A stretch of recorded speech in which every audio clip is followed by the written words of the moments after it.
Journey to the Center of the Earth by Jules Verne. Chapter 1.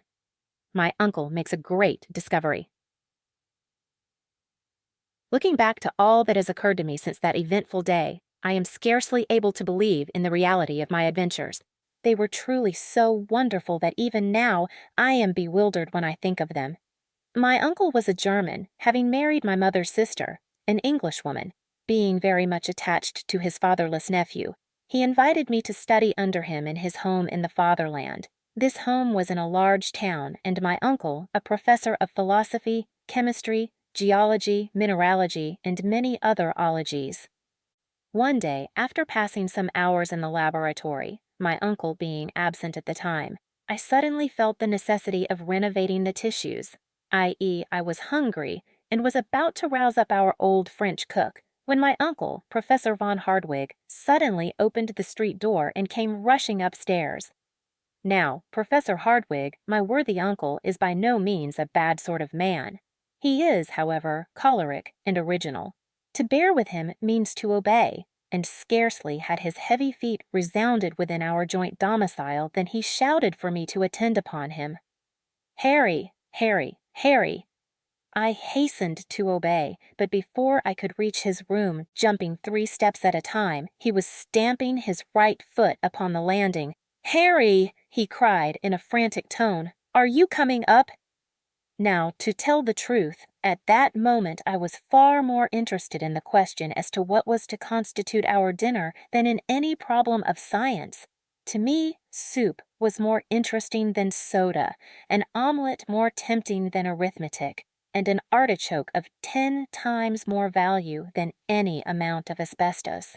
But my uncle was not a man to be kept waiting, so adjourning therefore all minor questions, I presented myself before him. He was a very learned man. Now most persons in this category supply themselves with information, as peddlers do with goods, for the benefit of others, and lay up stores in order to diffuse them abroad for the benefit of society in general. Not so my excellent uncle, Professor Hardwigg. He studied, he consumed the midnight oil, he pored over heavy tomes, and digested huge quartos and folios in order to keep the knowledge acquired to himself. There was a reason, and it may be regarded as a good one, why my uncle objected to display his learning more than was absolutely necessary. He stammered, and when intent upon explaining the phenomena of the heavens, was apt to find himself at fault, and allude in such a vague way to sun, moon, and stars that few were able to comprehend his meaning. To tell the honest truth, when the right word would not come, it was generally replaced by a very powerful adjective. In connection with the sciences, there are many almost unpronounceable names very much resembling those of Welsh villages, and my uncle being very fond of using them, his habit of stammering was not thereby improved.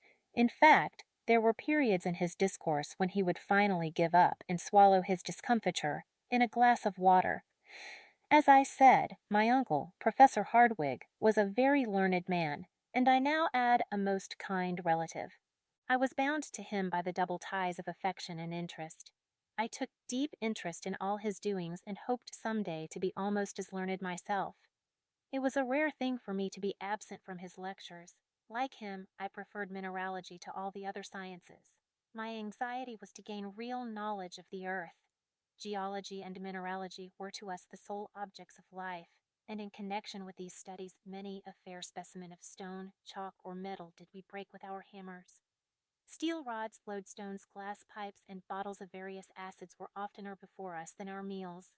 My uncle Hardwigg was once known to classify 600 different geological specimens by their weight, hardness, fusibility, sound, taste, and smell. He corresponded with all the great learned and scientific men of the age.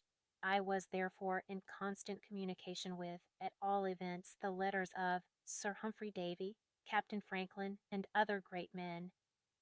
But before I state the subject on which my uncle wished to confer with me, I must say a word about his personal appearance. Alas, my readers will see a very different portrait of him at a future time, after he has gone through the fearful adventures yet to be related. My uncle was 50 years old, tall, thin, and wiry. Large spectacles hid, to a certain extent, his vast, round, and goggle eyes, while his nose was irreverently compared to a thin file. So much, indeed, did it resemble that useful article, that a compass was said in his presence to have made considerable nasal deviation. The truth being told, however, the only article really attracted to my uncle's nose was tobacco. Another peculiarity of his was that he always stepped a yard at a time, clenched his fists as if he were going to hit you, and was, when in one of his peculiar humors, very far from a pleasant companion. It is further necessary to observe that he lived in a very nice house, in that very nice street, the Königstrasse at Hamburg.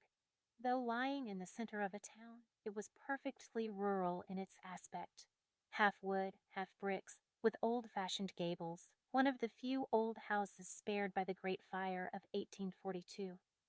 When I say a nice house, I mean a handsome house, old, tottering, and not exactly comfortable to English notions.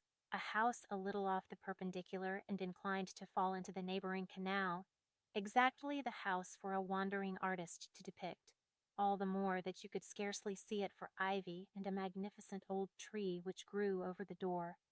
My uncle was rich. His house was his own property, while he had a considerable private income. To my notion, the best part of his possessions was his goddaughter Gretchen, and the old cook, the young lady, the professor and I were the sole inhabitants. I loved mineralogy, I loved geology. To me, there was nothing like pebbles, and if my uncle had been in a little less of a fury, we should have been the happiest of families. To prove the excellent Hardwigg's impatience, I solemnly declare that when the flowers in the drawing-room pots began to grow, he rose every morning at 4 o'clock to make them grow quicker by pulling the leaves.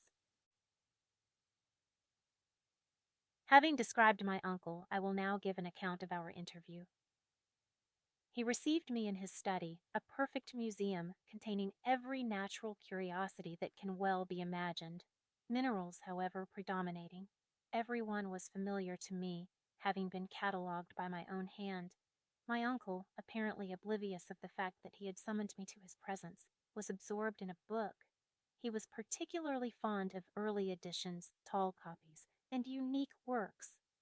"Wonderful!" he cried, tapping his forehead. "Wonderful!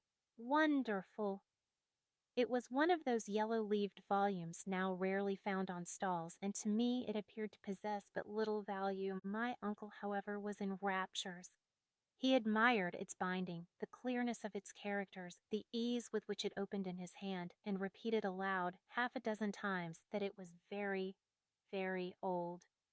To my fancy, he was making a great fuss about nothing, but it was not my province to say so. On the contrary, I professed considerable interest in the subject and asked him what it was about. "It is the Heimskringla of Snorre Tarlson," he said, "the celebrated Icelandic author of the 12th century.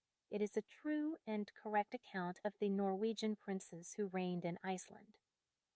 My next question related to the language in which it was written. I hoped at all events it was translated into German. My uncle was indignant at the very thought, and declared he wouldn't give a